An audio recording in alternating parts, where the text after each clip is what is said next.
आणि खरं सांगू डार्लिंग, स्वानंदी मॅडम तशा व्यक्ती आहेत जशा मला हव्या होत्या. पण जर खरंच सोलमेट ही कॉन्सेप्ट असेल तर स्वानंदी मॅडम त्याच्या खूप जवळपास जातात. आणि खरं सांगू स्वानंदी मॅडम आमच्या कुटुंबामध्ये ना एकदम फिट बसणार आहे. आपल्याला कुठल्या तरी दैवी शक्तीने एकत्र आणलंय राजवाडे. म्हणजे खरंच मला तर असंच वाटायला लागलंय आता. काय जादू आहे ही? त्या दिवशी मला रेस्टॉरंटच्या बाथरूम बाहेर भेटलेला किंवा न भेटलेला माणूस ते तुम्हीच आहात. कसं सांगू मी तुम्हाला, मला किती आनंद होतोय. आय विश हा आनंद तुमच्याशी शेअर करू शकले असते मी. किती छान वाटलं असतं. पण नाही, आत्ता नाही. कारण मला जे कळलंय ते अजून तुम्हाला नाही जाणवलंय. आणि जोपर्यंत ते तुम्हाला जाणवत नाही तोपर्यंत ते माझ्याजवळ असंच ठेवेन मी, अगदी माझ्या मनात दडवून. आणि वाट बघेन तुम्हाला कधी जाणवतंय याची.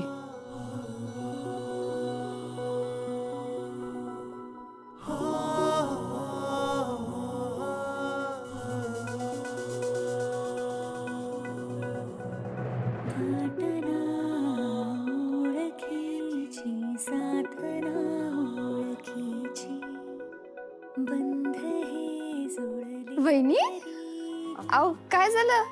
असं काय करताय तुम्ही? म्हणजे काय काय अहो तुम्हाला काय झालंय? मला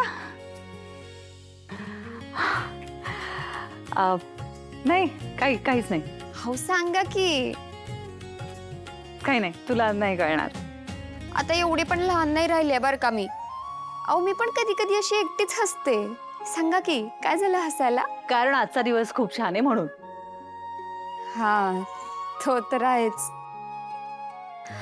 अय्यो, मी जे सांगायला आले तेच विसरले. त्या किमया मॅडम आहेत ना, त्या परत जायला निघाल्यात म्हणे. काय? हो, अहो आता त्या बॅगा भरतायत आणि त्यांना निरोप द्यायला सगळ्यांना बोलावून घेऊन ये म्हणून निरोप पाठवलाय आजींनी. तर तुम्ही पण या लवकर. हो हो, मी आले. किमया त्या परत चालल्यात का?